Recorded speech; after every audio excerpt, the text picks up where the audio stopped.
Capítulo 45. A paisagem era infértil e quente. Eles tinham coberto os meus olhos por mais 2 partes da jornada. A cada vez que tiravam o capuz da minha cabeça, um novo mundo parecia se espalhar diante de mim. O mundo com que nos deparávamos agora era seco e implacável. Por causa do calor intenso, eles diminuíram a velocidade pela primeira vez e conversaram uns com os outros, embora falassem apenas na própria língua. Já passará muito da hora em que eu haveria de me encontrar com Raf. Tinha tantas coisas que eu queria dizer a ele. Coisas que eu precisava dizer e que, agora, ele nunca saberia.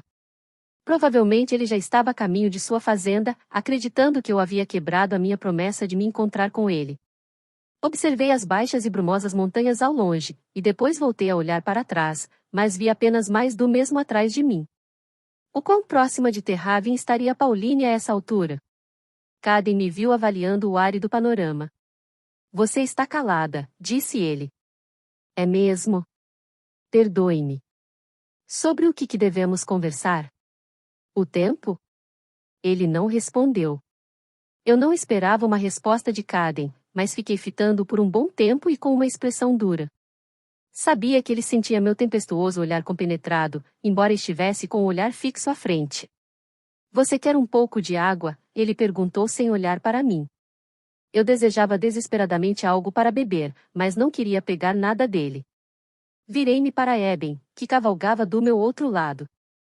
Menino, você pode me devolver o meu cantil? Da última vez em que eles tinham desatado minhas mãos e tirado o capuz de mim, eu havia girado o cantil na cabeça de Caden, então eles o confiscaram. Eben olhou para Caden, esperando pela decisão dele. Caden assentiu. Tomei um grande gole de água e depois mais um. A julgar pela paisagem, eu sabia que não deveria desperdiçar água molhando minha blusa. Ainda estamos em Morrigan? Perguntei a ele. Caden meio que sorriu, meio que soltou um grunhido. Você não conhece as fronteiras do seu próprio país? Típico da realeza. Senti minha cautela estalar. Este era o pior momento possível para sair correndo, mas chutei as laterais do meu cavalo com os calcanhares, e saí voando pela areia densa. O galope dos cascos era tão rápido e firme que soava como 1000 tambores socando uma única e contínua batida. Eu não tinha como fugir, não havia lugar onde ir neste vasto e imenso vale. Se mantivesse o ritmo por muito tempo, o calor implacável mataria meu cavalo. Puxei as rédeas e deixei que me conduzisse, de modo que poderia recuperar o fôlego e o ritmo. Esfreguei sua crina com a mão e joguei um pouco da preciosa água no focinho dele para ajudá-lo a se resfriar. Olhei para trás, esperando vê-los em cima de mim, mas eles apenas avançavam sem pressa e presunçosos. Não arriscariam seus próprios cavalos quando sabiam que eu estava presa nesse lugar desolado e abandonado por Deus. Por enquanto. Esse pensamento se tornará minha invocação silenciosa. Quando me alcançaram, eu e Caden trocamos um severo olhar de relance, mas nenhuma palavra foi dita. A cavalgada era infinita. O sol desaparecia atrás de nós. Minhas nádegas doíam. Meu pescoço estava incomodado. Minhas bochechas ardiam. Achei que tivéssemos viajado mais de 150 quilômetros. O nevoeiro por fim cedeu lugar a um cor de laranja brilhante enquanto o sol poente colocava o céu em chamas. Logo à frente, um gigantesco afloramento de grandes rochas redondas, tão grandes quanto uma mansão, que pareciam ter caído direto do céu no meio desse lugar desolado. Seguiu-se outro borrão de palavras ditas, e Gris apontou e berrou bastante. Ele era o único que não falava morriguês. Tanto Malis quanto Finn tinham sotaques pesados, e Eben falava morriguês tão fluentemente quanto Caden. Os cavalos pareciam sentir que esse seria nosso acampamento para passarmos a noite e aumentaram suas passadas. Conforme nos aproximamos do lugar, vi uma fonte e uma minúscula poça na base de uma das pedras. Essa não era uma parada aleatória. Eles conheciam seu caminho tão bem quanto qualquer abutre do deserto poderia conhecê-lo. Aqui, disse Caden para mim, simplesmente, enquanto deslizava de seu cavalo. Tentei não me encolher de medo quanto desmontei. Eu não queria ser típica da realeza. Espreguicei-me, testando para ver que parte do meu corpo sentia mais dor. Virei-me e olhei com ódio para o grupo. Vou dar a volta até o outro lado dessas rochas e cuidar de algumas coisas pessoais. Não venham atrás de mim. Eben ergueu o queixo. Eu vi o traseiro de uma moça uma vez. Bem, não vai ver o meu. Fique aqui. Malice deu uma risada, a primeira risada que eu ouvia de algum deles, e Finn esfregou o ombro e fez uma cara feia, jogando o trapo cheio de sangue seco que estivera debaixo de sua camisa no chão. Com certeza ele guardou ressentimento de mim, mas já estava óbvio que aquela era uma ferida limpa ou ele estaria em um estado muito pior. Eu gostaria que tivesse banhado minha faca em veneno. Fui marchando para o outro lado, dando bem a volta em Gris, e encontrei um lugar escuro e privado para fazer xixi. Emergi das sombras. Se eles pretendessem mesmo, teriam me matado a essa altura. Quais eram as intenções deles se não me matar? Sentei-me em uma rocha baixa e olhei para as montanhas aos pés das outras, talvez a 1,5 km de distância. Ou seriam 5? A distância era enganadora nessa terra quente, reluzente e plana. Depois que ficasse escuro, será que eu conseguiria ver meu caminho bem o bastante a ponto de fugir dali? Mas então, faria o quê? Eu precisava pelo menos do meu cantil e da minha faca para sobreviver. Lia.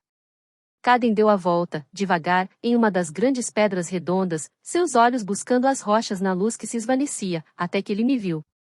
Fitei-o enquanto ele se aproximava, sua duplicidade atingindo-me profunda e severamente, não com a raiva selvagem desta manhã, mas com uma dor lancinante. Eu havia confiado nele. A cada passada que ele dava, todos os meus pensamentos sobre ele se desenrolavam e formavam algo novo, como uma tapeçaria sendo virada do avesso, revelando um emaranhado de nós e feiura. Apenas umas poucas semanas atrás, eu havia cuidado do ombro dele. Apenas poucas noites atrás, Pauline havia dito que os olhos dele eram bondosos. Apenas 2 noites atrás, eu havia dançado com ele, e ontem mesmo, eu havia beijado sua bochecha na campina. Você é uma boa pessoa, Caden. Leal e verdadeiro para com seu dever. O quão pouco sabia eu do que isso significava para Caden. Desviei o olhar. Como ele pôde me enganar tão por completo e absolutamente? A areia seca era esmagada sob suas botas. Seus passos eram lentos e medidos. Ele parou a poucos metros de distância. A dor chegou à minha garganta. Diga-me uma coisa, sussurrei. Você é o assassino que foi enviado por Venda para me matar? Sim. Então por que ainda estou viva? Lia. Diga-me a verdade, Caden. Por favor. Eu mantive minha palavra e os acompanhei sem lutar. Você me deve ao menos isso. Eu temia que alguma coisa pior do que a morte ainda estivesse guardada para mim. Ele deu mais um passo, de modo a ficar parado à minha frente. O rosto dele parecia mais gentil e reconhecível. Seria porque seus camaradas não estavam ali para vê-lo? Decidi que você seria mais útil para a Venda viva do que morta, disse ele. Ele decidiu. Como um deus distante. Por hoje, Lia deverá viver. Então você cometeu um erro estratégico, falei. Não tenho nenhum segredo de Estado. Nada de estratégias militares. E, em termos de resgate, não valho nada.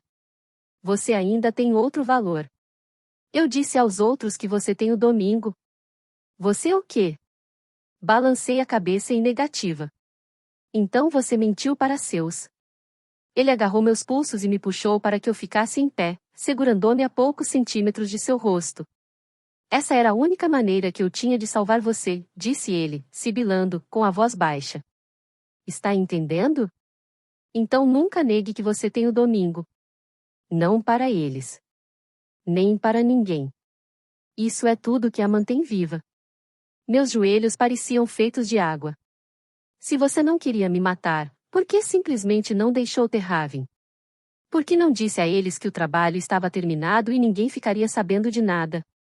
Para que você pudesse voltar à Cívica e criar uma aliança com Dalbrek. Só porque não quero matar você, isso não quer dizer que eu não seja mais leal à minha própria gente. Nunca se esqueça disso, Lia. Venda sempre vem em primeiro lugar. Até mesmo antes de você. O fogo irrompeu pelo meu sangue, pelos meus ossos, meus joelhos voltaram a ficar sólidos novamente, tendões, músculos, carne quente e rígida. Puxei e libertei meus pulsos das mãos dele. Esquecer? Jamais.